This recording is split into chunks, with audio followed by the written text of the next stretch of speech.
चिंतामणि धाम रतन मंदिर मनोहर, वृंदावन रम्य स्थान दिव्य चिंतामणि धाम रतन मंदिर मनोहर,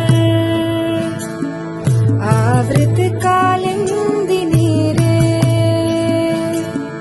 राजहंस केलि करे,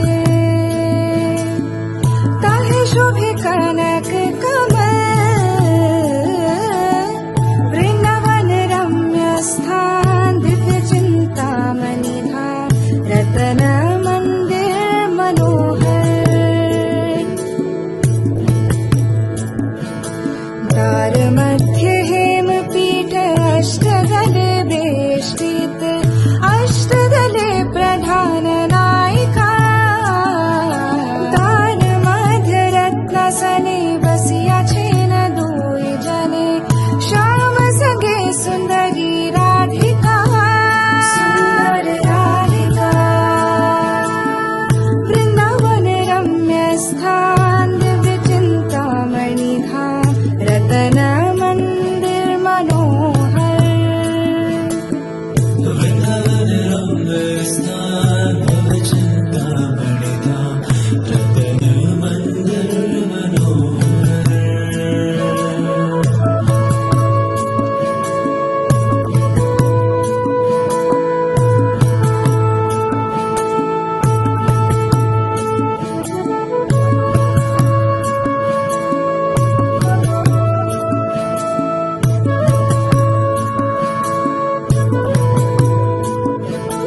रूप लावण्य राशि अमिया परिच खासी, हास परिहास संभाषणे, नरोत्तम दास कोय नित्य लील सुखमय, सदा ही स्वरूप मोर मने, मोर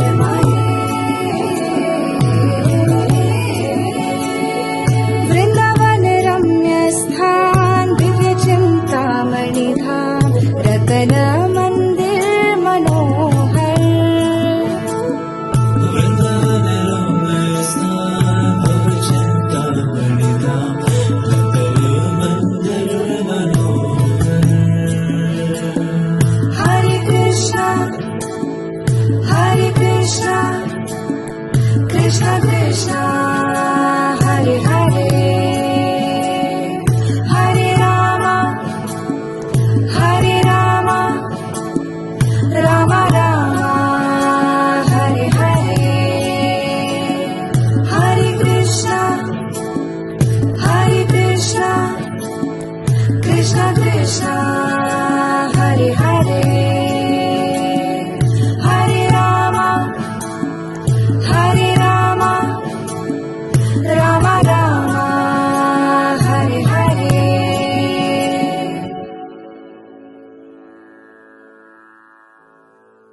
नमः ओम विष्णुपदाय कृष्ण प्रेष्ठाय भूतले श्रीमदे जय पताका स्वामी नामिने, नमः आचार्य पदाय नीताय कृपा प्रदायिने, गौर कथा धामदाय नगर ग्राम तारिणे, नमः ओम विष्णुपदाय कृष्ण प्रेष्ठाय भूतले श्रीमदे भक्ति वेदांत स्वामी नामिने, नमस्ते सारस्वती देवे गौरवाणी प्रचारिणे, निर्विशेष शून्यवादी पाश्चात्य देशतारिणी, जय श्री कृष्ण चैतन्य प्रभु नित्यानंद, श्री अद्वैत गदाधर श्रीवासादि गौर भक्तवृंद, हरे कृष्णा कृष्ण कृष्ण हरे हरे, हरे राम राम राम हरे।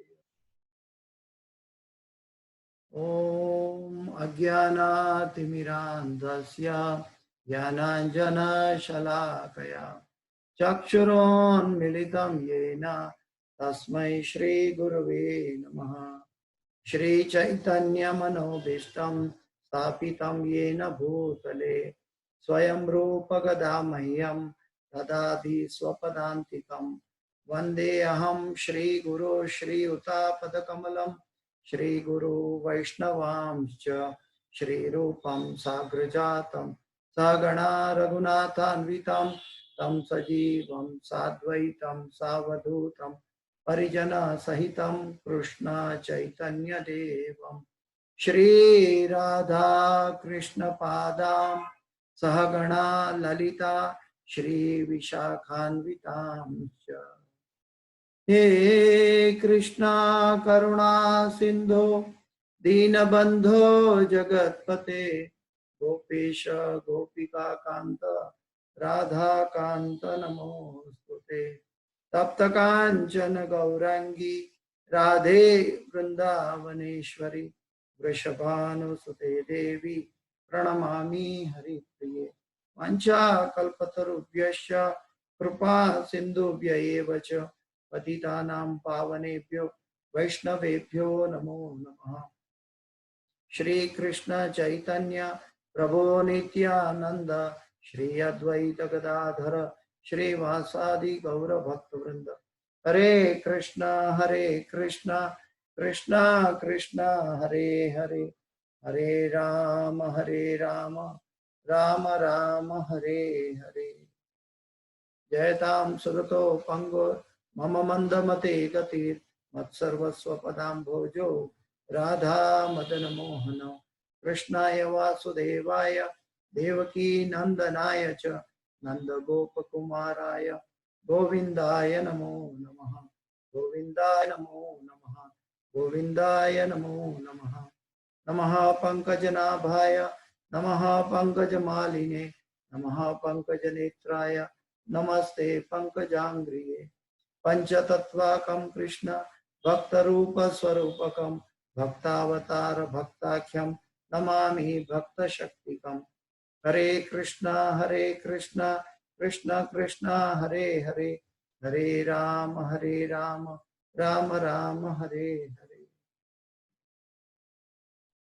ओम नमो भगवते वासुदेवाय, ओम नमो भगवते वासुदेवाय, ओम नमो भगवते वासुदेवाय। नारायणं नमस्कृत्यं नरं चैव नरोत्तमं देवीं सरस्वतीं व्यासं ततो जयं मुदीरयेत्। नष्टप्रायेषु अभद्रेषु नित्यं भागवत सेवया भगवते उत्तम श्लोके भक्तिर्भवति नैष्ठकी। हरे कृष्ण। सभी वैष्णव के चरणों में दंडवत प्रणाम। आज भगवत गीता के 6ठे अध्याय के 3 श्लोक पे आज चर्चा करने जाएंगे हम लोग। तो है बहुत इंपॉर्टेंट श्लोक है, बहुत फेमस भी है। 30, 34 और 35। 30, 30, 34 एंड 35। समय की अनुकूलता के मुझे आगे बढ़ेंगे।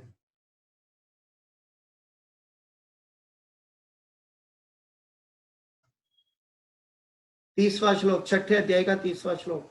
यो मां पश्यति सर्वत्र सर्वं मयि पश्यति, सर्वं च मयि पश्यति तस्याहं न प्रणश्यामि स च मे न प्रणश्यति।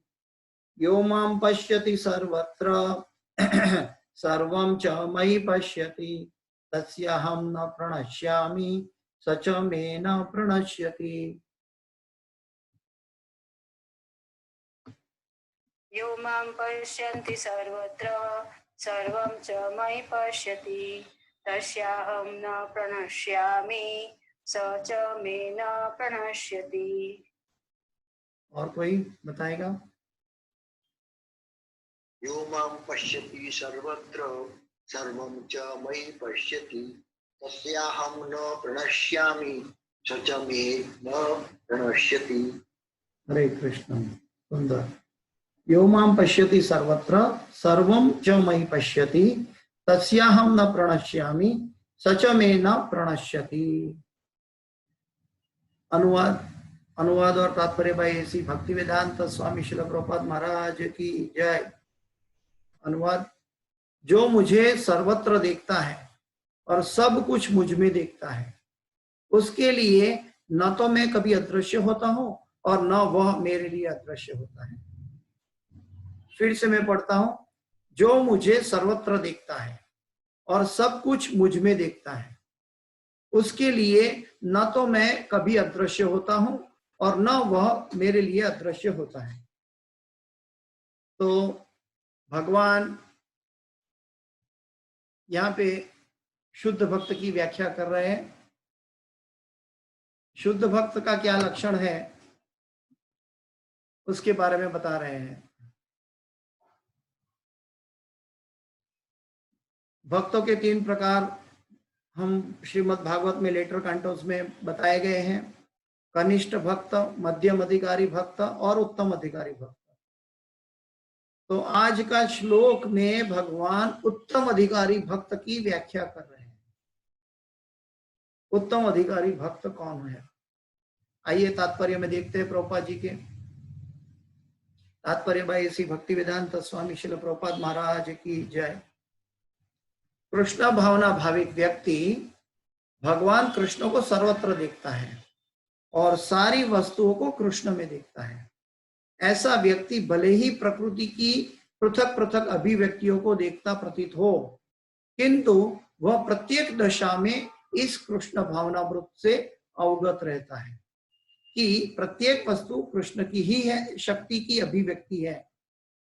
कृष्ण भावनामृत का मूल सिद्धांत ही यह है कि कृष्ण के बिना कोई अस्तित्व नहीं है और कृष्ण ही सर्वेश्वर है। यो मां पश्यति सर्वत्र सर्वं च मयि पश्यति तस्याहं न प्रणश्यामि सच में न प्रणश्यति। बहुत सुंदर बात भगवान कह रहे हैं। हम लोग कई बार ब्रह्म संहिता का श्लोक कहते हैं, ईश्वरः परमः कृष्णः सच्चिदानंद विग्रहः अनादिरादिर्गोविंदः सर्व कारण कारणम्। हम एक पैरट, एक तोता की तरह ये श्लोक बोल देते हैं, लेकिन ये श्लोक की गहराई का कुछ अंश, ये श्लोक की एक लाइन का कुछ अंश इस श्लोक में प्रवर्तित है। सर्व कारण कारण। प्रभुपाद जी समझाते हैं, प्रभुपाद जी ने तात्पर्य में समझाया है कि प्रत्येक दशा में इस कृष्ण भावनामृत से अवगत रहता है कि प्रत्येक वस्तु कृष्ण की ही शक्ति की अभिव्यक्ति है। हम जो टेक्नोलॉजी से गूगल मीट पर या यूट्यूब पर क्लास करते हैं, तो ये टेक्नोलॉजी भी देख ले तो कृष्ण की ही अभिव्यक्ति है। कृष्ण के बिना कोई स्थान खाली नहीं है, लेकिन इसको देखने के लिए क्या होना चाहिए? भक्त होना चाहिए। वेदेषु दुर्लभम अदुर्लभम आत्मभक्तो। वेदों से पढ़ने से, जानने से, सुनने से भी दुर्लभ होने वाली चीज अदुर्लभम आत्मभक्तो, मेरे भक्त के लिए अदुर्लभ है, मतलब सीधा देख सकते हैं। प्रभुपाद जी पाश्चात्य जगत में गए थे, तो वृंदावन छोड़ के जाने का उनके हृदय में एक विरह अचूक था, लेकिन वो वृंदावन को साथ में लेकर पाश्चात्य जगत में ले गए थे। यो मां पश्यति सर्वत्र। प्रभुपाद जी वृंदावन को साथ में लेकर गए थे, राधा श्याम सुंदर को, कृष्ण बलराम को, गौर निताई को साथ में लेकर गए थे। और प्रभुपाद जी ने वहां तक कहा कि मैं थोड़ा अमेरिका जा रहा हूं, मैं अमेरिका नहीं जा रहा हूं, श्रीमद् भागवत अमेरिका जा रही है और श्रीमद् भागवत मुझे लेकर अमेरिका जा रही है। मुझे जो लेकर जा रहा है वो मेरे गुरु के भागवत का उपदेश लेकर जा रहा है। तो शुद्ध भक्त का ये लक्षण है कि वो स्वयं को प्राधान्य नहीं देखता कभी भी। वो कहते हैं कि वृंदावन को मैं लेके जा रहा हूं और श्रीमद् भागवत मुझे ले जा रही है। वो भगवान को प्राधान्य देते हैं। श्रीमद् भागवत यानी कि श्रीमद् भागवत भी भगवान कृष्ण का वांगमय स्वरूप है। और ये भागवत लेकर प्रभुपाद जी गए तो भागवत लेकर मुझे जा रहा है।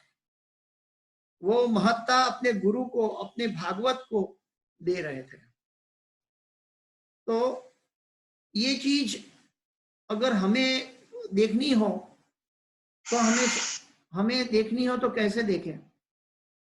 हम ये भौतिक जगत में बहुत कनिष्ठ लेवल के जीव हैं, मेरे जैसे।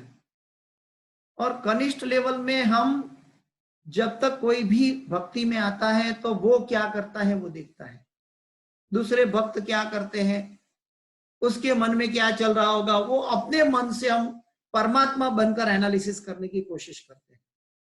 परमात्मा बनकर एनालिसिस करने का मतलब है जो भक्त मन में सोचता है वो दूसरा भक्त अपने आप अपने मुंह से कहता है, ऐसा नहीं हो सकता। जो सोचता है उसी को बोलने दो। हम किसी भी हालत में किसी भी भक्त के, किसी भी दुनिया के व्यक्ति के मन के विचारों को नहीं जान सकते। वो परमात्मा का जुडिरिक्शन है। सर्वस्य चाहम हृदि सन्निविष्टो मत्त स्मृति ज्ञान अपोहनम। तो हम भगवान को प्राधान्य देके हम भगवान की तरह हम भौतिक जगत पर प्रभुत्व जमाने की कोशिश करते हैं। वो व्यक्ति के शारीरिक चीजों पर, उसके बाह्य चिन्हों पर देखकर हम अनुमान करते थे, लेकिन अनुमान ज्यादातर सही नहीं होता। योमाम पश्यति सर्वत्र का मतलब है कि इस जगत में ऐसी कोई भी चीज का जन्म नहीं हुआ जहां श्री कृष्ण बसे हुए नहीं है। वास्तव में प्रभुपाद जी समझाते हैं, आगे के परपोर्ट में समझाएंगे श्रीमद् भागवत के अंतर्गत, कि प्रभुपाद जी कहते हैं कि ऐसा भौतिक जगत नाम की कोई वस्तु का है ही नहीं दुनिया में अस्तित्व। भौतिक तब दिखता है जब कृष्ण नहीं दिखता है। कृष्ण है सूर्य सम, माया है अंधकार। हाँ, लेकिन हम दूसरों को मापने की कोशिश कैसे करते हैं पता है? हमारी अवस्था क्या कहती है? हमारा क्या बोलते हैं, मंदहा सुमंद मतयो, हमारा मंद मन क्या करता है मालूम है? हम सूर्य के सामने अपना एक दिया लेकर दूसरों को ढूंढने चलते हैं। सूर्य के सामने दिया लेकर, सूर्य के सामने दिया की प्रकाश का कोई महत्व है? कुछ नहीं है। तो हम दिया लेकर दूसरों को देखने के लिए चलते हैं। लेकिन जो शुद्ध भक्त है वो ऐसे नहीं चलता। जो शुद्ध भक्त है वो कण कण में, भगवान विष्णु का अर्थ है कण कण में भगवान। जैसे कृष्ण का अर्थ है सर्व आकर्षक, वैसे भगवान विष्णु का नाम का अर्थ है कण कण में भगवान। वो कण कण में सब जगह देखता है भगवान। अर्जुन की 10 अध्याय तक अर्जुन की दशा ये थी कि वो भगवान को एक मित्र के रूप में, एक गुरु के रूप में देखते रहे। जब भगवान ने विश्व रूप का दर्शन करवाया और विश्व रूप में अर्जुन को दिखाया कि सभी, इस जगत का सभी क्रिएशन मेरे अंदर है और मेरे अंदर वो अर्जुन भी बैठा है और अर्जुन के अंदर भी मैं बैठा हूं परमात्मा के रूप में। तो भगवान सबके हृदय में भी है और भगवान के अंदर हम सब निवास करते हैं। लेकिन हम सब निवास करके हम अपने आप की, अपनी अनिश्चितता का या पाप में अवस्था से हम भय को देखते हैं और वो भय को देखते हुए हम भगवान को भूल जाते हैं। यहाँ पे प्रभुपाद जी समझाते हैं कि प्रभुपाद जी का एक वाक्य ये देखो बहुत इंपॉर्टेंट है, किंतु वह प्रत्येक दशा में इस कृष्ण भावनामृत से अवगत रहता है। प्रत्येक दशा में अवगत रहता है कि प्रत्येक वस्तु कृष्ण की ही शक्ति की अभिव्यक्ति है। कृष्ण भावनामृत का मूल सिद्धांत ही यह है कि कृष्ण के बिना कोई अस्तित्व नहीं है और कृष्ण ही सर्वेश्वर है। कनिष्ठ भक्त क्या देख रहा था? अर्च विग्रह में भगवान दिख रहा है। वो मंदिर में अर्च विग्रह में भगवान का दर्शन के लिए गया, वो गलत नहीं है, क्योंकि सर्वत्र के अंदर वो अर्च विग्रह भी है। जब सर्वत्र भगवान है तो और सर्वत्र के अंदर वो भगवान का डीटी, भगवान का अर्च विग्रह भी सर्वत्र के अंदर मौजूद है। तो वो अर्च विग्रह में भगवान का दर्शन करता है तो वो गलत नहीं है। लेकिन उसकी एक सीमा क्या है? जो नया नया भक्त है उसकी एक सीमा क्या है? भगवान के अर्च विग्रह के अलावा उनको भगवान नहीं दिखता। वो दूसरों के साथ बुरा व्यवहार भी कर डालता है, वो परिस्थिति वश भ्रमित हो जाता है, वो परिस्थिति वश विश्वास टूट जाता है उसका। हर एक को एक विश्वास है और विश्वास की लिमिट अलग अलग है। जितनी कृष्ण में श्रद्धा हो उतना हमारा विश्वास पक्का होता है, निष्ठा होती है। श्रद्धा से शुरू करके निष्ठा तक, जब निष्ठा के अंदर भी निष्ठा पक्की हो जाए, कोमल श्रद्धा नहीं लेकिन पक्की निष्ठा हो जाए, तब ये परिस्थिति हमारे सामने है कि जो मुझे सर्वत्र देखता है और सब कुछ मुझ में देखता है, उसके लिए न तो मैं कभी अदृश्य होता हूं और न वह कभी मेरे लिए अदृश्य होता है। तो अर्च विग्रह में दर्शन करना, अर्च विग्रह की सेवा करना गलत नहीं है, लेकिन वो प्राथमिक अवस्था है। उसके ऊपर सभी जीवों का कल्याण हेतु, उसके आत्मा का कल्याण हेतु कृष्ण पहुंचाने की बात है। जो मध्यम अधिकारी की कक्षा कि वो सभी जीवों के कल्याण हेतु भगवान उसको, भगवान का दर्शन कैसे हो सकता है वो बात उसको पहुंचाए। आज हम वो बात प्रभुपाद जी के तात्पर्य से समझ रहे हैं भगवत गीता की कक्षा के अंतर्गत। आगे प्रभुपाद जी तात्पर्य में लिखते हैं कि कृष्ण भावनामृत का मूल सिद्धांत ही यह है कि कृष्ण के बिना कोई अस्तित्व है ही नहीं और कृष्ण ही सर्वेश्वर है। कृष्ण भावनामृत कृष्ण प्रेम का विकास है। कृष्ण प्रेम का विकास, कृष्ण प्रेम तब उत्पन्न होता है जब हमें हमारी अपनी सीमा दिखाई देती है, जब हमें पता, हमें सीमा दिखाई दे कि भगवान अनंत कोटि ब्रह्मांड और अनंत कोटि जीवों को हर सेकंड हर क्षण कंट्रोल करने वाले हैं और मैं अपने बच्चे को या अपने परिवार को भी कंट्रोल नहीं कर सकता। मेरी इच्छा से एक वृक्ष का पत्ता तक नहीं हिलता, मेरी इच्छा से मुझे जन्म मृत्यु जरा व्याधि मेरी इच्छा से रुकती नहीं है, मुझे जबरदस्ती जन्म लेना पड़ता है, जबरदस्ती बुढ़ापा आता है, जबरदस्ती मृत्यु आती है। तो ये मेरी एक सीमा है, ये मेरी सीमा को मैं जान लूंगा तो मुझे भगवान की सीमा के ऊपर प्रकाश आएगा। जैसे कि इसको कैसे समझा जाए कि जैसे हम 7वीं कक्षा पास कर ली है तो 7वीं कक्षा में शायद पहला नंबर भी पास हो गया है, पहला नंबर से पास हो गए, लेकिन तब तक हमें पता नहीं है ये पहला नंबर तब तक टिकता है जब तक हम 8वीं कक्षा में प्रवेश नहीं करते। जब 8वीं कक्षा में प्रवेश करते हैं तो हमें पता चलता है कि हमारी यात्रा और लंबी है और लंबी है और लंबी है। ऐसे भगवान के जो शुद्ध भक्त हैं उसको हमेशा सदैव जागृत होते हैं कि उसकी भक्ति की कोई सीमा नहीं है, भगवान के प्रेम की कोई सीमा नहीं है। तो उनकी यात्रा इतनी लंबी रहती है कि वो भगवान पर पूर्णतया डिपेंडेंट रहता है। जितनी डिपेंडेंसी हमारी गहरी है उतना हमें कृष्ण के प्रति प्रेम है। अभी ये डिपेंडेंसी कभी कभी स्वार्थ के माध्यम से भी आती है, लोभ के माध्यम से भी आती है। तो स्वार्थ और लोभ के माध्यम से आई हुई डिपेंडेंसी काम नहीं आती, वो अनेक जन्म में शमसुद्धि सकाम कर्म है।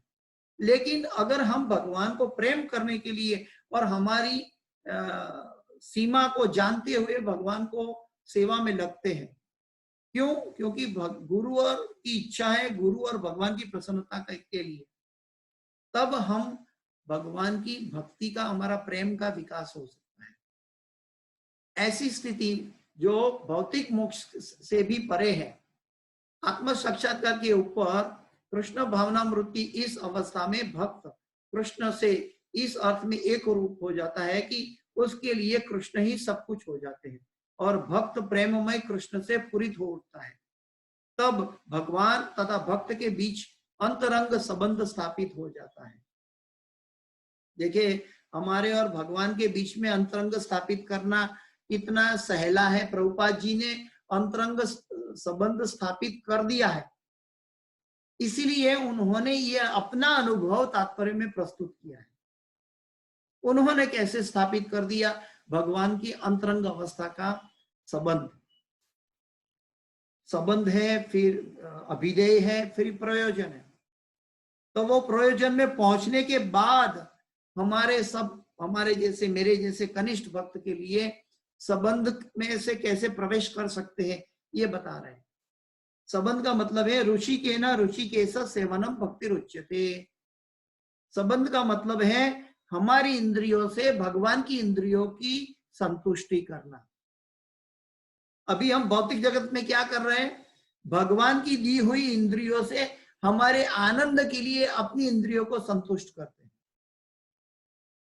देखिए फर्क क्या है, भगवान की इंद्रियों से अपनी इंद्रियों से हमारी आनंद का उपभोग नहीं करना है, हमारी इंद्रियों से भगवान की इंद्रियों को संतुष्ट करना है। मतलब हमारी सेवा से, हमारे मन के नवधा भक्ति, श्रवणम कीर्तनम विष्णु स्मरणम पाद सेवनम अर्चनम वंदनम दास्यम साख्यम आत्मनिवेदनम। तो ये नवधा भक्ति के अलग अलग रूप है, अलग अलग माहौल है, और नवधा भक्ति में किसी एक में भी अगर हमारी निपुणता है लेकिन कृष्ण मध्य में है तो हमारी भक्ति सर्वोच्च अवस्था प्राप्त करवा सकती है। एक रूप होने का मतलब ये नहीं है कि हम अपना जीव, अपना अस्तित्व खो बैठता है। कई लोग निर्गुण निराकारवादी लोग, ज्ञानी लोग ऐसा कहते हैं कि हम भगवान में मर्ज हो जाते हैं, हम भगवान में एक हो जाएंगे मरने के बाद। जीव कभी मरने के बाद भगवान में एक नहीं होता और नहीं हो सकता। भगवान की इच्छा से भगवान की सेवा में लगता है या अपने कर्मों का फल की यात्रा में जाता है। तो हम भगवान के सेवक है, नित्यो नित्यानाम चेतनाश्च चेतनानाम। तो ये अभिव्यक्ति है जो कि हम भगवान को सर्वत्र देखे और सर्वत्र में भगवान देखे, ये हमारे टॉलरेंस का पावर है। हमारे अंदर कभी व्यक्ति के प्रति द्वेष और ईर्ष्या क्यों होता है? क्योंकि टॉलरेंस पावर नहीं है। जब टॉलरेंस आता है तो हम दुश्मन में भी उसका कल्याण देखेंगे कि उसका कल्याण कैसे हो। तृणादपि सुनीचेन तरोरपि सहिष्णुना अमानिना मानदेना कीर्तनीया सदा हरि। तो हमें कीर्तन सदा करना है, कनिष्ठ भक्त से उत्तम अधिकारी तक पहुंचना है। तो सबसे पहला हमें ये कार्य करना होगा कि कभी कोई भी भक्त में दोष न देखें, क्योंकि परमात्मा के हमारे अंदर बैठे हैं और परमात्मा भक्तों को बुलाता है, चलाता है। कभी गलत भी करवाता है तो परमात्मा उनकी परीक्षा करता है, या तो उनको जो दूसरा भक्त देख रहा है उनकी परीक्षा हो रही है। परमात्मा रियलाइजेशन की बात है कि एक हृदय में और दूसरे हृदय में अगर समझना है तो परमात्मा के बिना हम नहीं समझ सकते। अगर कोई व्यक्ति, कोई भक्त हमें गलत करता दिखाई देता है तो वो भक्त गलत नहीं कर रहा है, ये हमारे अंदर फर्म फेथ होना चाहिए। ये अंधविश्वास नहीं है। अंधविश्वास किसको कहते हैं कि जहां कृष्ण के बिना हम किसी वस्तु को सत्य मान बैठते हैं, उसको अंधविश्वास कहते हैं। जब कृष्ण की परिभाषा है कृष्ण सर्वस्व है, कृष्ण सर्वेश्वर है, तो वो अंधविश्वास नहीं है, वो शास्त्रोक्त है, वो अनुभव है, वो हकीकत है और परम सत्य है। तो अंतरंग स्थापित हो जाता है। अंतरंग स्थापित करने के का मतलब है हम भी भगवान के साथ अंतरंग स्थापित कर सकते हैं। कैसे?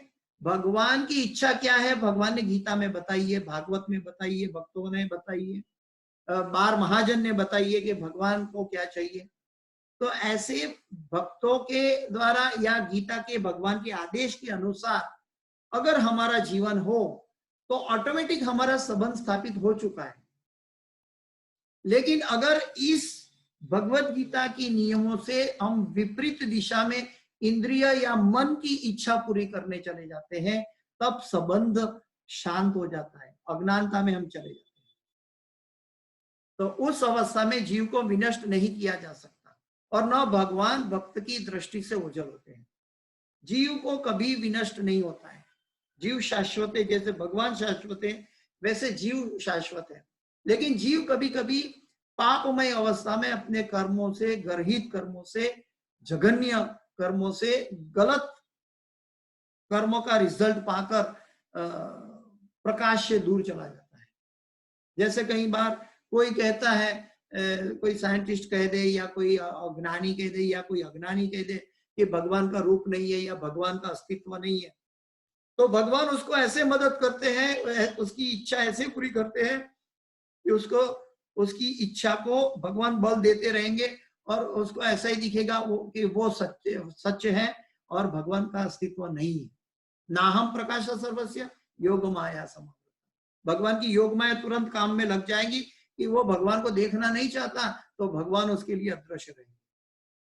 लेकिन भगवान का जो भक्त है भगवान को देखने के लिए आतुर है। और प्रभुपाद जी हमें सिखाता है, तत्श्रुणु, गीता के 7वें अध्याय में आएगा, पहला श्लोक में भगवान बताते हैं भगवान को कैसे देखा जाए। इस जगत में, इस स्थूल शरीर में हम भगवान को कैसे देखें। तो भगवान कहते हैं तत्श्रुणु, पहला श्लोक में।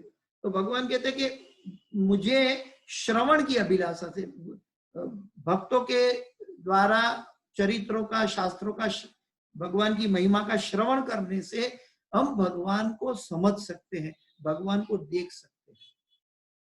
कोई कहेगा कान से कैसे देखा जाएगा?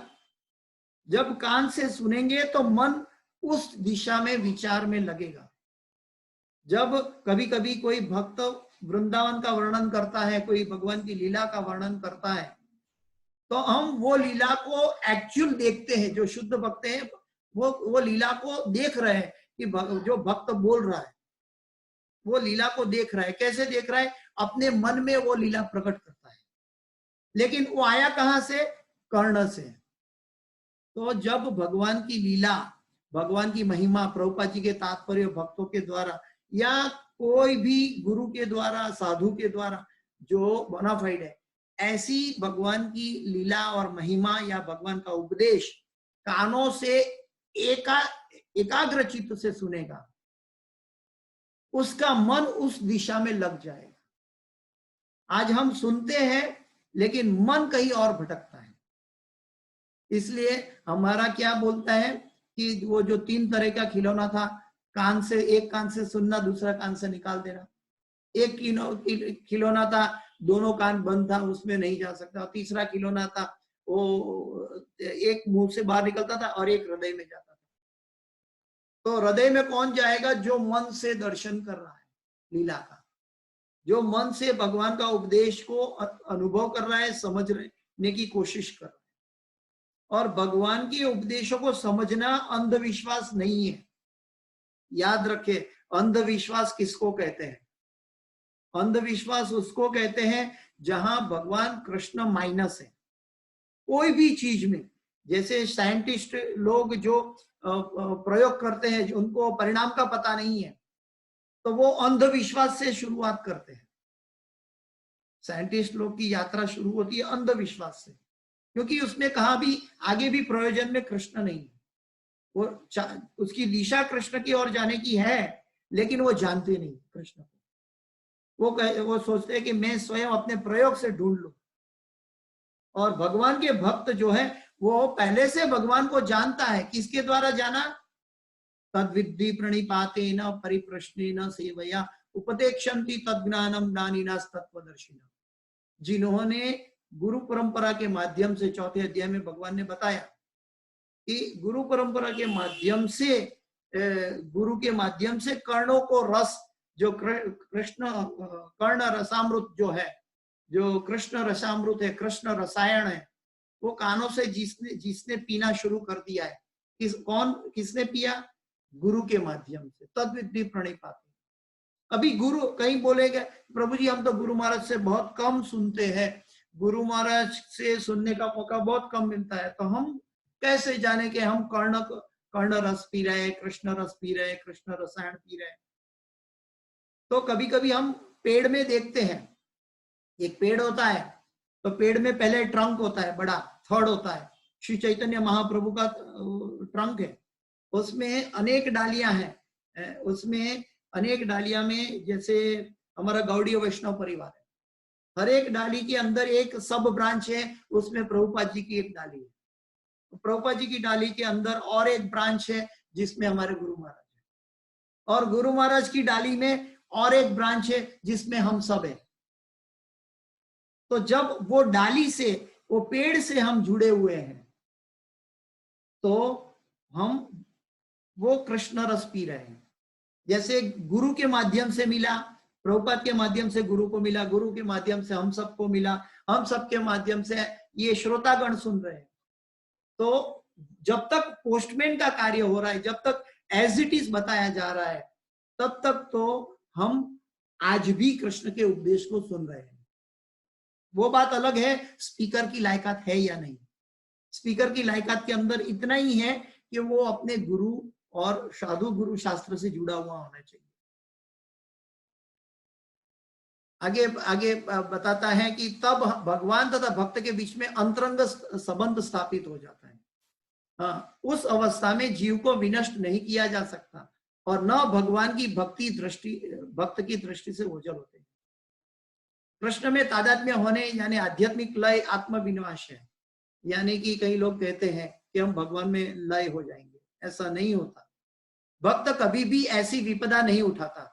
ब्रह्म संहिता 5:38 में कहा है, प्रेमांजन चुरित भक्ति विलोचनेन संत सदैव हृदयेषु विलोकयन्ति यं श्याम सुंदरम अचिन्त्य गुणस्वरूपम गोविंदमादि पुरुषम तमहं भजामि। मैं आदि भगवान गोविंद की पूजा करता हूं, जिनका दर्शन भक्तगण प्रेम रूपी अंजन लगे नेत्रों से करते हैं। देखिए, जब तक हमारी श्रद्धा में उणप है, जब तक हमारी श्रद्धा में कचाश है, जब तक हमारी श्रद्धा निष्ठा में परिपक्व नहीं हुई है, तब तक हमें ये भगवान की भक्ति अंधश्रद्धा लगती है, क्योंकि हम कृष्ण को नहीं जाने हैं। लेकिन जब कृष्ण को जानता है भक्त, तो उनको ये अंधश्रद्धा प्रेम दिखता है। भगवान का प्रेम, प्रेमांजन छुरित भक्ति विलोचन। मैं आदि भगवान गोविंद की पूजा करता हूं, जिनका दर्शन भक्तगण प्रेम रूपी अंजन लगे नेत्रों से करते हैं। प्रेम रूपी अंजन लगे नेत्रों से करते हैं। ये प्रेम का मतलब क्या है? प्रेम में हमेशा आदान प्रदान होता है, लेकिन यहाँ पे भक्तगण है वो निष्काम प्रेम कर रहा है। निष्काम प्रेम तो अति परिपक्व अवस्था का प्रेम है। निष्काम भक्त के ऊपर प्रेम के अंदर भी भक्ति रसामृत सिंधु में आता है 10 अवस्थाएं हैं, और वो 10 अवस्था में जो अल्टीमेट अवस्था में अगर हमें पहुंचना है तो प्रेम की यात्रा में हमें चढ़ना है। अभी तो हम श्रद्धा की सीढ़ी चढ़ रहे हैं, अभी तक हम निष्ठा तक नहीं पहुंचे हैं। जब तक कृष्ण में विश्वास नहीं है तो हम निष्ठा तक नहीं पहुंचे। जब तक हमारे अंदर अनर्थ निवृत्ति नहीं है तब तक हम निष्ठा में नहीं पहुंचे। और जब निष्ठा में पहुंच जाए तब आसक्ति और रुचि और भाव जागृत होगा, और भाव जागृत होने के बाद प्रेम की यात्रा शुरू होती है। प्रेमांजन चुरित भक्ति विलोचन, जिनका दर्शन भक्तगण प्रेम रूपी अंजन लगे नेत्रों से करते हैं, वे भक्त के हृदय में स्थित श्याम सुंदर रूप में देखे जाते हैं। अभी आप सब अभी मेरे साथ यहीं बैठे बैठे आप ये क्लास सुन रहे हैं, लेकिन अगर हम एक बात बोले कि चलो हम वृंदावन जाके गौर निताय कृष्ण बलराम और राधा श्याम सुंदर का दर्शन करते हैं, मायापुर जाके राधा माधव अष्ट सखी और पंच तत्व और नरसिंह भगवान का दर्शन करते हैं, तो जो भक्त गए हुए हैं वो उसी समय उसी क्षण मन के अंदर वो राधा श्याम सुंदर का दर्शन कर लेगा, कृष्ण बलराम का दर्शन कर लेगा। कौन नहीं कर पाएगा? एक तो जो नहीं गया है, दूसरा कौन नहीं कर पाएगा? जिसका मन सुनने के लिए बैठा है लेकिन एक कान से सुन के दूसरी कान से निकाल देता है, जिसके अंदर गुरु के जरिए कृष्ण भक्ति सुदृढ़ नहीं बनी है, जो महामंत्र का जप नहीं कर रहा है, वो व्यक्ति को यहाँ बैठे बैठे हम वृंदावन के कृष्ण बलराम को दर्शन नहीं कर पाएंगे या राधा श्याम सुंदर के दर्शन नहीं कर पाएंगे। लेकिन भक्तगण जो है प्रेमांजन चुरित भक्ति विलोचन, तो प्रेम रूपी अंजन लगे नेत्रों से वो सीधा राधा श्याम सुंदर का दर्शन हम अभी कर रहे हैं, अभी कर सकते हैं। मैं बोल रहा हूं और आप सब कर सकते हैं, क्योंकि आप कैसे कर रहे हैं? कानों से सुनकर कर रहे हैं। तो कानों से सुना और मन वहां चला गया। तो सबसे पहले कृष्ण रसायन जो है हमें गुरु के माध्यम से, साधु गुरु शास्त्र के माध्यम से कानों से सुनना चाहिए। इसलिए श्रवणम बहुत, नवदा भक्ति में हम सब के लिए प्रभुपाद जी ने श्रवणम को बहुत महत्व दिया है, क्योंकि हम भौतिक जगत के विद्यार्थी हैं। वे भक्त के हृदय में स्थित श्याम सुंदर रूप में देखे जाते हैं। इस अवस्था में न तो भगवान कृष्ण अपने भक्तों की दृष्टि से उज्जवल होते हैं और न भक्त उनकी दृष्टि से उज्जवल हो पाते हैं। कभी कभी हम अज्ञानता व कनिष्ठ अवस्था में क्या करते हैं, हम भगवान के सामने दर्शन करने जाते हैं तो एक तो पहले आंख बंद कर देते हैं, जो गलत है। हम भगवान के अर्च विग्रह को, भगवान को मिलने गए, भगवान से बात करने गए, कैसे आंख बंद करते हैं? तो वो सोचते हैं कि नहीं, हम हृदय में मन से भगवान का दर्शन करते हैं। अगर हृदय में मन से भगवान का दर्शन करना है तो अर्च विग्रह के सामने क्यों खड़े हो?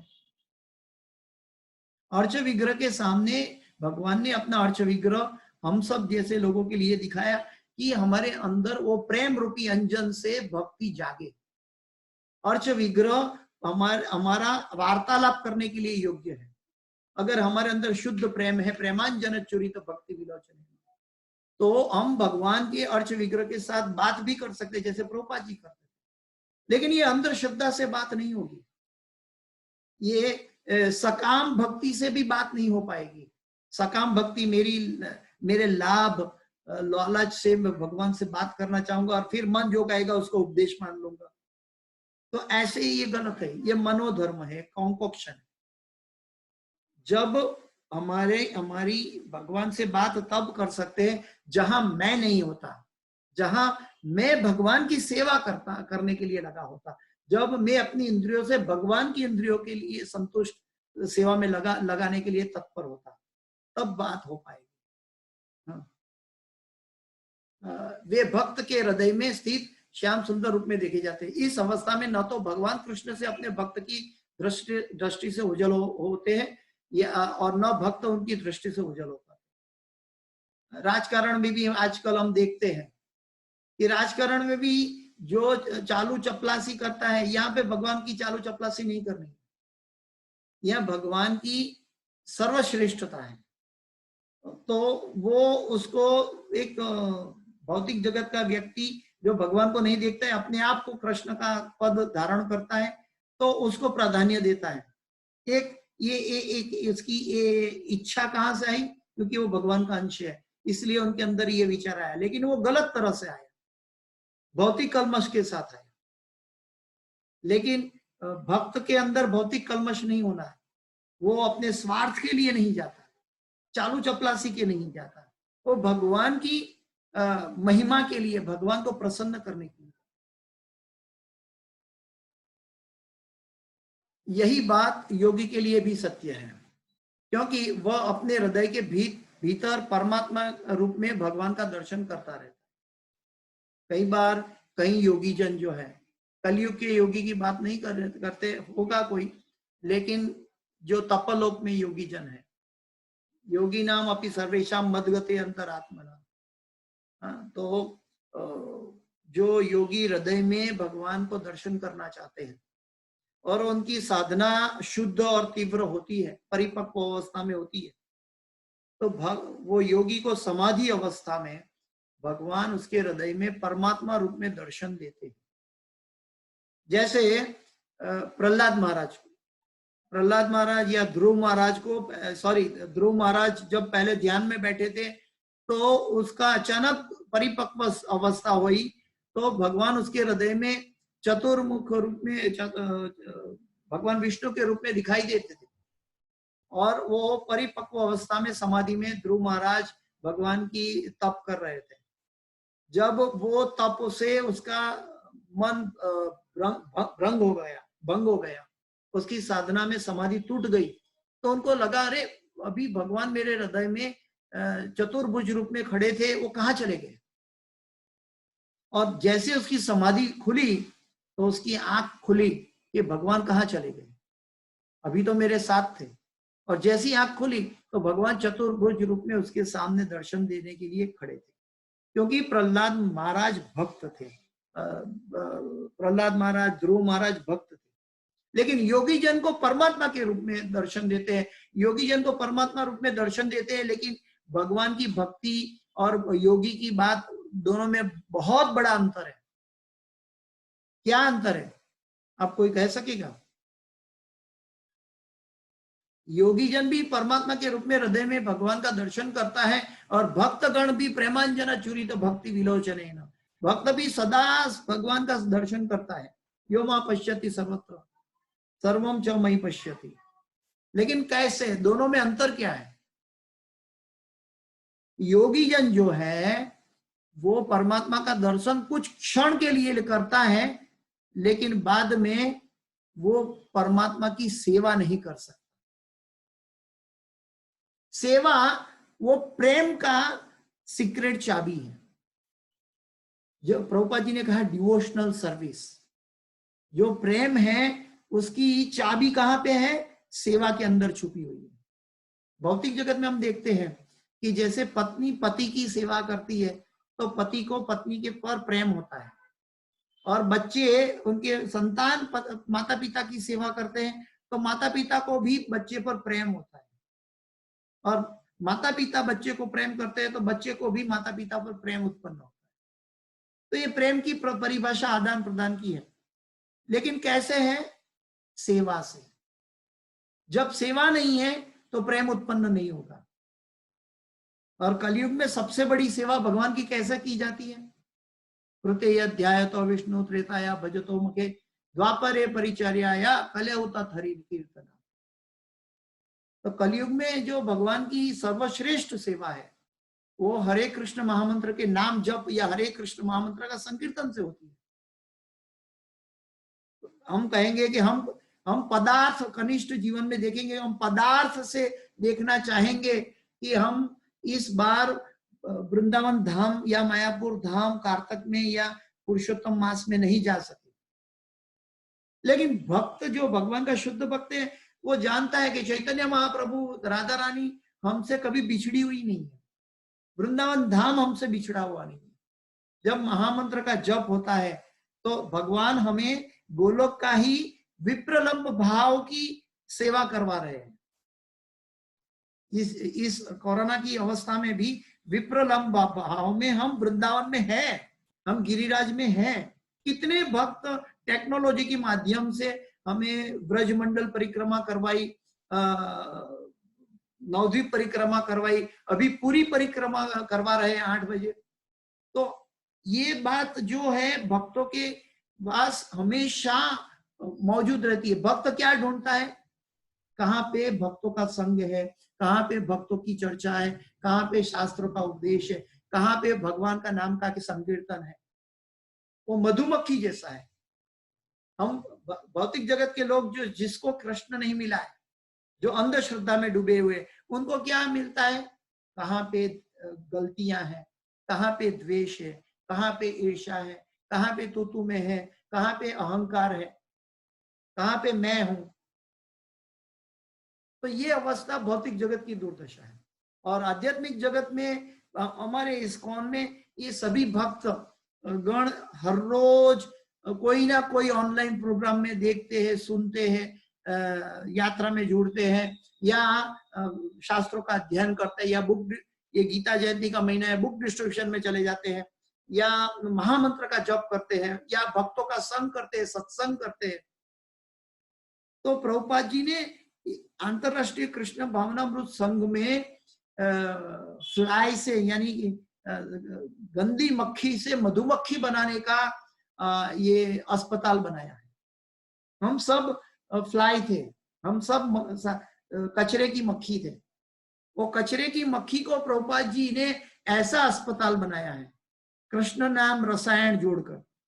मधुमक्खी के अंदर मध होता है और मध उसके साथ है, और हर एक पुष्प को दखल किए बिना मध लेकर चली जाती है मधुमक्खी। ऐसे हम ऑनलाइन आते हैं क्लास में और भगवान की महिमा सुनकर, भगवान के उपदेश सुनकर चले जाते हैं।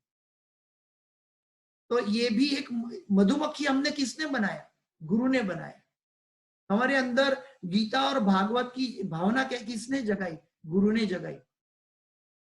तो ये गुरु बहुत जरूरी है हमारी भक्ति की यात्रा में, और गुरु के जरिए भक्तों के संग में हम आगे बढ़ सकते हैं। ऐसा योगी शुद्ध भक्त बन जाता है कब? जो भगवान का दर्शन करता है। जो भगवान की योगी अगर भगवान की सेवा में लग जाता है तो शुद्ध भक्त बन जाता है। अगर योगी भगवान की सेवा में नहीं लगता तो उसका पतन होता है। आरुज्य पृच्छेन पदम पदम पदम परम पदम तथा पतंती यथ, तो वो ब्रह्म ज्योति में जाकर भी उनका पतन हो जाता है। तो सेवा बहुत जरूरी है। और हम देखें आज गीता जयंती का महीना आ रहा है, समय पूरा होने जा रहा है, गीता जयंती का महीना आ रहा है, और गीता जयंती के महीने में सभी भक्त सेवा में लगेंगे। एक तो महामंत्र का जप करेंगे और महामंत्र के जप के बाद बुक डिस्ट्रीब्यूशन में जाते हैं। मुझे ये हमारे इस्कॉन के ग्रुप में व्हाट्सएप मैसेज मिलता है कि हमारे संकीर्तन पार्टी हर रोज अलग अलग एरिया में जाके बुक डिस्ट्रीब्यूशन के लिए गई। बहुत हृदय उसमें द्रवित होता है कि ये भक्त लोग कैसे ऐसे कोरोना जैसे माहौल में भी सेवा में लगे हैं। उनको कोरोना डराता नहीं, बल्कि भगवान का प्रेम उसको सेवा करवाता है। और ऐसी सेवा जो गीता की सेवा करता है उसको भगवान का प्रेम प्राप्त होता है। ये भगवान ने गीता में ही लिखा है कि जो मेरे संदेश दूसरों को पहुंचाएगा उसको उसके बराबर ना कोई प्रेमी था, ना कोई है, ना कोई रहेगा। मैं तो सिर्फ लिप सर्विस दे रहा हूं। मेरे अंदर बहुत आप सबके आशीर्वाद की जरूरत है कि बुक डिस्ट्रीब्यूशन में ऐसी अवस्था में भी हमें जाना है। हम हाँ अपना ख्याल रखना है, ऐसे ही बात नहीं है कि हमें मास्क पहनना है, सोशल डिस्टेंस रखना है, लेकिन मास्क पहन के हुए सोशल डिस्टेंस रखते हुए भी हम बुक डिस्ट्रीब्यूशन में जा सकते हैं। खतरा तो है, लेकिन वो खतरा भी कृष्ण के लिए। वो बात अलग है कि हम क्राउडेड एरिया में ना जाए या गलत जगह में कहीं हाथ ना लगा दे। बहुत डेंजरस सिचुएशन है आजकल, इसलिए हम ऑनलाइन भी बुक डिस्ट्रीब्यूट कर सकते हैं। हम ऑनलाइन भी अपना फंड गीता को डिस्ट्रीब्यूट करने के लिए वृंदावन मायापुर में या जो भक्त कर रहे हैं उनको भगवत गीता पहुंचाना में ऑनलाइन फंड देकर भी भगवत गीता डिस्ट्रीब्यूट दूसरों भक्तों के द्वारा करवा सकते हैं। हमारा ध्येय क्या है? गीता दूसरे जीवों तक पहुंचे। अगर हम सोचे कि ये मैं करूंगा तो अच्छी बात है, लेकिन उसके साथ अहंकार ना आ जाए, ये ध्यान रखना है। हम पर्दे के पीछे रहकर भी, सुषुप्त रहकर भी गीता की सेवा कर सकते हैं। भक्ति वेदांत बुक ट्रस्ट में ऑनलाइन पैसा ट्रांसफर कर सकते हैं। मायापुर इस्कॉन में गीता डिस्ट्रीब्यूशन के अंतर्गत पैसा ट्रांसफर कर सकते हैं। वृंदावन में कर सकते हैं, इस्कॉन अहमदाबाद में कर सकते हैं। पूरे इस्कॉन के सेंटरों में आप भगवत गीता डिस्ट्रीब्यूट कर सकते हैं, जहां से भक्त लोग अनुकूलता के अनुसार, वहां के माहौल के अनुसार सभी जीवों को पहुंचाते हैं। हमारे इस्कॉन की महानता इतनी है कि भक्त लोग जेल में जाकर भी गीता डिस्ट्रीब्यूट करते हैं। आदिवासी को भी इस होलीनेस भक्ति पुरुषोत्तम महाराज और भक्ति विजय महाराज जो है वो आदिवासी एरिया में भी जाकर भगवत गीता डिस्ट्रीब्यूट करते हैं। तो भगवत गीता डिस्ट्रीब्यूट करने का मतलब है वो हर एक जीव में भगवान का दर्शन करते हैं। इवन भगवत गीता में भगवान को देख रहे हैं और वो भगवान दूसरों को पहुंचा रहे हैं। भगवान और भगवान के शब्द अभिन्न है। अभिन्न होने का मतलब है हम जब भगवत गीता दूसरों को देते हैं तो हम कृष्ण को दूसरों को पहुंचाते हैं। और भगवान कहते हैं ये यथा माम प्रपद्यन्ते ताम तथैव भजाम्यहम्। हम अगर आपने कृष्ण किसी को दिया तो बदले में आपको कृष्ण के इक्वल तो कोई है नहीं। मत परतरम नान्यत् किंचित् अस्ति धनंजय, कृष्ण के बराबर कुछ है नहीं। और आपने कृष्ण को दान में दिया तो आपको क्या मिलेगा? कृष्ण ही मिलेगा। तो जब हम कृष्ण के शब्द, कृष्ण की महिमा, कृष्ण के उपदेश, भगवत गीता, श्रीमद् भागवत सबको पहुंचाने की चेष्टा है हमारे हृदय में। उसमें मैं पहुंचाऊं या हम ममिति ना हो, बल्कि अगर हम कर सके तो स्वयं भी करे, या तो जो भक्त कर रहे उनको मदद करे, सहायता करे। तो ऐसे हम कृष्ण को पहुंचा सकते हैं, क्योंकि इस जगत में हम न कुछ धन लेकर आए थे, न कुछ धन लेकर जाएंगे।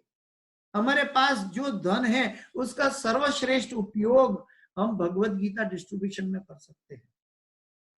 कई लोग अस्पताल बनाते हैं, कई लोग गरीबों को खाना खिलाते हैं, कई लोग गरीबों को कंबल उड़ाते हैं, वो ठीक है, लेकिन वो स्वर्ग की यात्रा है, भगवान की भक्ति की यात्रा नहीं है। वो फिलोंथ्रोपिक वर्क है। हमें भगवत गीता पहुंचानी है, और जो व्यक्ति भगवत गीता पहुंचने के बाद भगवत गीता में डूबेगा, उसके अंदर भगवत गीता डूब जाएगी। जो व्यक्ति गीता में डूबना चाहेगा, जो व्यक्ति कृष्ण में जाए, कृष्ण में अपने आप को समर्पित करेगा, कृष्ण के अंदर, उसके हृदय में, कृष्ण भगवान के हृदय में उसका स्थान पहुंच जाएगा। यो मा पश्यति सर्वत्र सर्वम च मयि पश्यति, जो सब जगह मुझे देखता है और सब में मुझे देखता है। सब में मुझे देखने का मतलब है हमारे पास कोई चॉइस नहीं है। सभी जो भी उत्पत्ति हमें दिखाई देती है वो कृष्ण के अलावा और कुछ नहीं है। कृष्ण की अभिव्यक्ति, कृष्ण की एनर्जी, कृष्ण की शक्ति के अलावा कुछ नहीं है। इसका मतलब ये भी ना समझे कि हम भगवान हैं, ये भी गलत है। हम भगवान कभी नहीं हो सकते। नित्यो नित्यानाम चेतना चेतना नाम एको बहुनाम यो विदधाति कामान। हम अनादिकाल से भगवान के अंश है और सेवक है, और अनादिकाल तक भगवान के अंश और सेवक रहेंगे। ये बात और है कि हमारी पोस्टिंग अभी इस भारत देश में अहमदाबाद, गुजरात राज्य में अहमदाबाद में हुई है हमारी पोस्टिंग, लेकिन ये जीव की पोस्टिंग भगवान गोलोक धाम में भी पोस्टिंग कर सकते हैं। भगवान कहीं भी पोस्टिंग कर दे। जीव का कार्य क्या है? भगवान की सेवा करना। तो हमारी पोस्टिंग कहीं भी हो, जैसे बैंक मैनेजर की ट्रांसफर होती है, एक ब्रांच से का बैंक मैनेजर दूसरी ब्रांच में चला जाता है, तो दूसरी ब्रांच में जाने के बाद उसके लिए नए नए स्टाफ है, लेकिन वो कार्य क्या करता है? वो बैंक मैनेजर का ही कार्य करता है। वैसे भगवान का भक्त को क्या क्या कार्य करना है? डिवोशनल सर्विस, भगवान की महिमा, भगवान का उपदेश और भगवत गीता, भागवत सभी को पहुंचाना है। और हम भी इसी कार्य में हमें अपने आप को लगाना है। चाहे हम यहाँ रहें, चाहे हम कहीं भी रहे, कोई भी लोक में जाए, हमारे भगवान की इच्छा से, लेकिन हमारी इच्छा होनी चाहिए कि हम भगवान की साक्षात भक्ति में लग जाए। हम अपनी परिपक्वता को बढ़ाए, हमारे अंदर की शुद्धि को बढ़ाए। शुद्धि तब आएगी जब अहम ममति चली जाएगी, जब शुद्धि बढ़ेगी, जब भगवान पर डिपेंडेंसी बढ़ेगी और हमारी लायकात होगी, और वो लायकात भगवान के द्वारा परीक्षा में पारंगत होगी, पास हो जाएगी, तब हम भगवान के गोलोक धाम में भी भगवान की शाश्वत सेवा में लग पाएंगे। इसमें कोई शंका का सवाल नहीं है, कोई अंध विश्वास नहीं है। क्यों? क्योंकि सारी यात्रा में कृष्ण हमारे साथ है। हम कृष्ण की प्रसन्नता के लिए कर रहे हैं। चाहे हम फुटपाथ पर गीता बेचते हैं, चाहे सब्जी के साथ गीता बेचते हैं, चाहे खुद बेचते हैं, चाहे लक्ष्मी की सहायता से बेचते हैं, लेकिन हम भगवत गीता का उपदेश, भगवान का उपदेश भगवान की इच्छा से, भगवान को चाहिए कि ये उपदेश सबको पहुंचाओ, इसलिए हमारी इंद्रियों से वो उपदेश सबको पहुंचाना है। तो वो उपदेश हम इस गीता जयंती के सुवर्ण अवसर पर पहुंचाने की कोशिश करें, और उसी में लगेगा गीता जयंती, गीता मैराथन। सभी भक्त नहीं लग पाए तो भी हमारी चेष्टा हो, हमारे तन मन धन से हम भगवत गीता का डिस्ट्रीब्यूशन कर सकते हैं। तो ऐसा योगी शुद्ध भक्त बन जाता है जो भगवान की सेवा में लगता है। अपने अंदर भगवान को देखे बिना एक क्षण भी नहीं रह सकता, अपने अंदर भगवान को देखे बिना। प्रभुपाद जी का एक क्षण भी बर्बाद नहीं हुआ। वृंदावन जब सेवा में लगे थे, भगवान की सेवा में लगे थे, उनके गुरु के आदेश के बाद उन्होंने अपना एक क्षण बिगाड़ा नहीं। चाहे 30 साल हमें दिखाई देता है कि प्रभुपाद जी ने 30 साल पूर्व का उपदेश 65 साल की उम्र में हासिल किया, नहीं, लेकिन 30 साल जब वो कृष्ण से जुड़े रहे तब वो 65 साल में उसका रिजल्ट हमें दिखाई दिया। और 65 साल के बाद 12 साल ऐसा बम ब्लास्ट हुआ कि सारी दुनिया जग गई। और वो बम ब्लास्ट का असर हमें नगर नगर ग्राम ग्राम तक पहुंचाना है, और वो ग्राम तक पहुंचाते हुए हमें कृष्ण सबको पहुंचाना है। तो गीता में लिखा है तो कृष्ण उसको मिलेगा, जो पढ़ेगा उसको ही अनुभव होगा, जो नहीं पढ़ेगा पुस्तक में वाच्यो पुस्तक में समायो। और इसके लिए प्रेमांजन चुरित भक्ति विलोचन संत सदैव हृदयेषु विलोकयन्ति। संत लोग हृदय में हमेशा दर्शन करते। यम श्याम सुंदरम अचिंत्य गुण स्वरूपम, वो उनका स्वरूप है, उनका गुण है, अचिंत्य है, हमारे मन से चिंतन नहीं कर सकते। अचिंत्य गुण स्वरूपम गोविंदम आदि पुरुषम तमहम। अभी हम अचिंत्य स्वरूप को कैसे दर्शन कर सकते हैं? तो अर्च विग्रह के माध्यम से, गीता में, भागवत में भगवान का दर्शन का पूर्ण स्वरूप इंगित किया गया है। जैसे कि कर्दम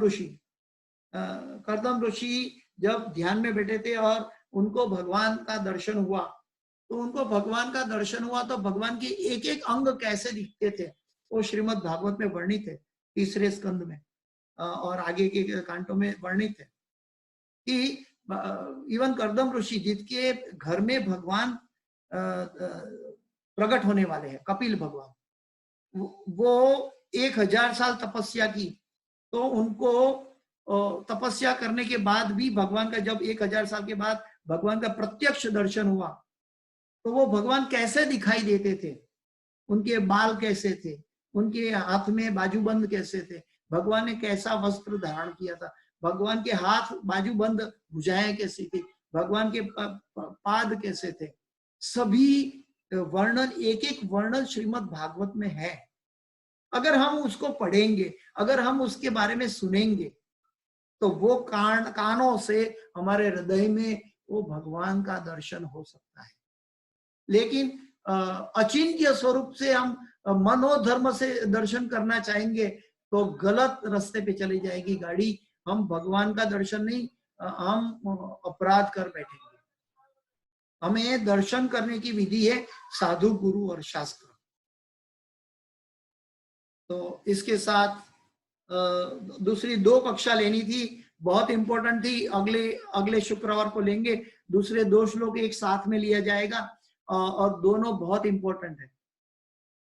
तो 34 और 35वें श्लोक पे आगे चर्चा करेंगे। आज 30वें श्लोक में ही समय हमें पाबंदी कर रहा है, इसलिए यहाँ मैं भगवत गीता को विराम दे रहा हूँ।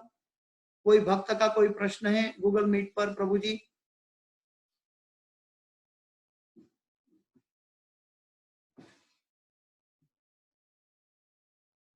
कोई प्रश्न है तो मैं इस कक्षा को यहाँ विराम देता हूँ। इस कक्षा का जो भी सुकृति है मैं गुरु को समर्पित करता हूँ, हिज होलीनेस जय पताका स्वामी को। अगर इसके अंदर कोई त्रुटि या क्षति या गलती हुई है तो मेरी खुद की है, अपनी आपकी है, कृपया मुझे क्षमा करें। वांछा कल्पतरुभ्यश्च कृपा सिंधुभ्येव च पतितानां पावनेभ्यो वैष्णवेभ्यो नमो नमः। अनंत कोटि वैष्णव वृंद की जय। हरे कृष्ण।